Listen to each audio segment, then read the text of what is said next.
When it comes time to see what the characters from Zootopia look like in real life, wow, they're pretty interesting, so get ready because some of them aren't as cute as they are in the movie. Let's start with the main characters. Judy Hopps. Judy is the friendliest officer in all of Zootopia.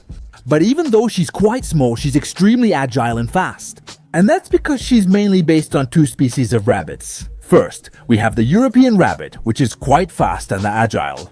Just like Judy when she's in her wild chases. But to make her look fluffier and cuter, they also based her on the cottontail rabbit. And from these two combinations, that's how Judy Hopps was born. And in case you didn't know, her last name is a pretty direct joke about rabbits, since Hob in English means to hop. So basically her name is Judy, Little Hopps. And of course we have to talk about black people. We know that Wilde is one of the smartest and loneliest characters in Zootopia, and it even seems like it's hard for him to express his feelings. And this, my friends, isn't just a bunch of random traits. No. The handsome little fox shares the same traits as his species in real life. He's based on the red fox, the most common and widespread fox in the world. They're super smart, and they're not really into the whole family thing. They prefer to live only with their mate. And that's it, he can't be domesticated. That's why his last name is Wilde, since it can always be interpreted as wild in English.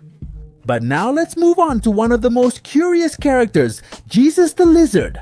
And besides reminding us a lot of Rango, let me tell you that he's not based on just any reptile. This character is inspired by the green basilisk, a real lizard that lives in southern Mexico and other Central American countries. And why is it so special? Because this creature can run on water with its super fast legs, which is reminiscent of the biblical miracle of Jesus walking on water. That's why people know it as the Jesus Christ lizard. And in case you didn't notice in the movie, it has Mexican nationality. But why did Disney do this?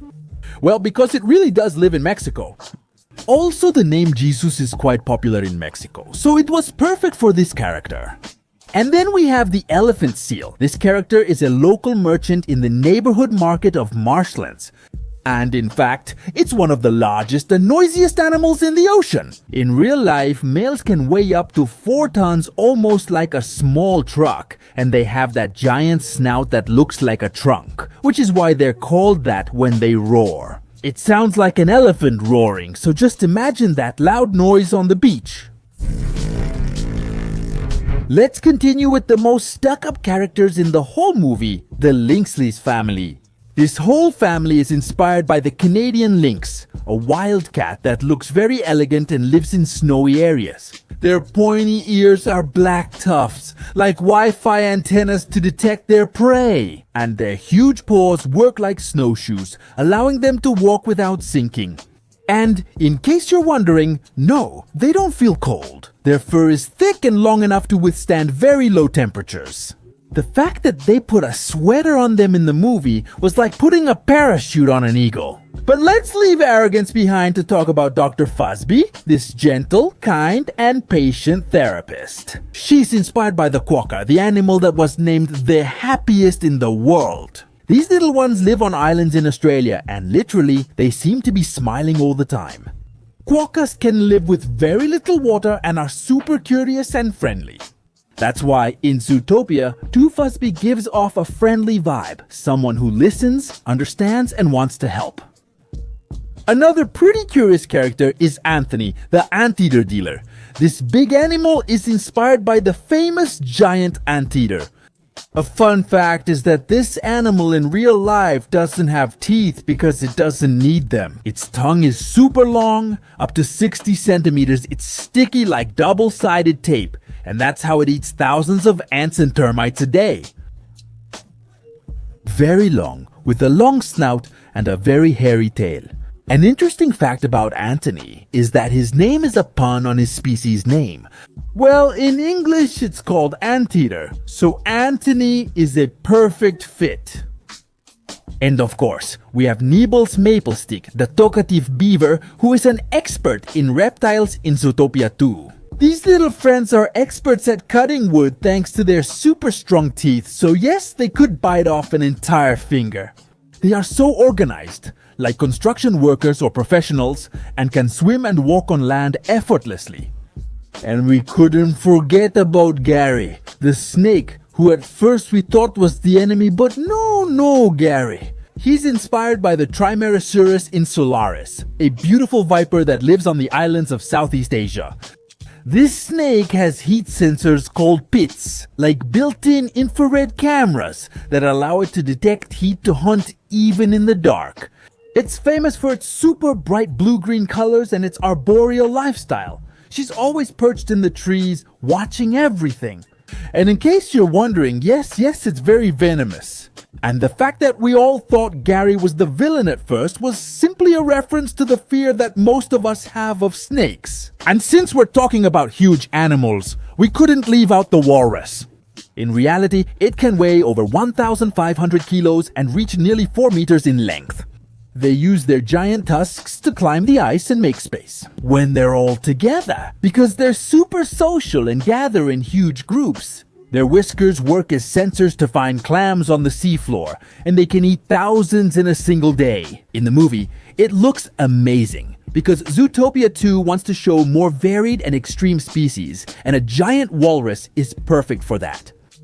And continuing with the weird but awesome characters, there's also Officer Paul, who's in charge of the Information Technology Department in Zootopia 2.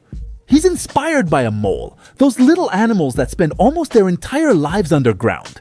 In real life, moles have really tiny eyes because they don't even use them. Their world is all darkness and tunnels. Their fur is made so that dirt doesn't get stuck on them in any direction, like they're always having perfect hair. And the best part is that they have a superpower called the Eimer's organ, which is on their snout, and it allows them to sense even the slightest movement underground. It's like they have a built-in radar. So yeah, it makes perfect sense that in the movie, this little guy is the systems expert. He lives hidden, detects everything, and works quickly without anyone seeing him, just like a mole. By the way, in case you didn't notice, this was a reference to Hideo Kojima, the creator of Metal Gear and Death Stranding, the greatest wind dancer. The mayor, handsome and stylish. He's inspired by a Clydesdale horse, a breed from Scotland known for being huge and super elegant. These horses can stand almost 2 meters tall and weigh close to a ton. So when one walks by, everyone turns to look. Their most notable feature is the feathering on their legs, hair that makes it look like they're wearing boots. The most common color is dark brown. They can be black, almost always with white markings, which makes them look like leading horses. Since they are show horses, they usually know tricks like counting with their steps, just like we saw in the movie. Officer Razorbacks in Zootopia 2 is inspired by a wild boar, one of the toughest and most resilient animals in nature. These animals have huge tusks, a muscular body, and fur that looks like armor, so they're basically little furry tanks. They can run up to 40 kilometers per hour, so yeah, they're definitely gonna catch up to you. They're surprisingly intelligent, almost like a dog, and in many places they become invasive, destroying crops, moving stones, searching for food, and causing chaos. Wherever they go, if you bother them, they'll charge at you with attacks that seem straight out of a video game. All of this fits perfectly with Razorbacks. Unstoppable, strong, and unpredictable. And with that vibe of, if something gets in my way, I'll go through it first. Then we move on to the zebras, which of course are the zebras, one of the most famous animals we've had in SE, in Hollywood movies, like when Marty showed up in Madagascar. They always like to be in herds and often do very funny things, which would fit perfectly with what we saw in the movie about the zebras. They were always doing really funny things all the time. And finally, we have the dig-dig, which got stuck in the tuba. These animals are actually called madokwa, but they're better known as dig-dig because of the sound they make when warning others of danger. They're extremely small and light, practically the size of a medium Chihuahua dog, which explains why it fit in the tuba and they had to get it out with an elephant. A fun fact is that Dwayne Johnson, better known as The Rock, was the one who voiced him in the English version. which was perfect for a joke comparing that the rock is huge and a dig is way too small. And well friends, these were all the characters from Super Utopia 2 in real life. Give it a like and comment if you'd like a part 2 and which characters you'd like to see.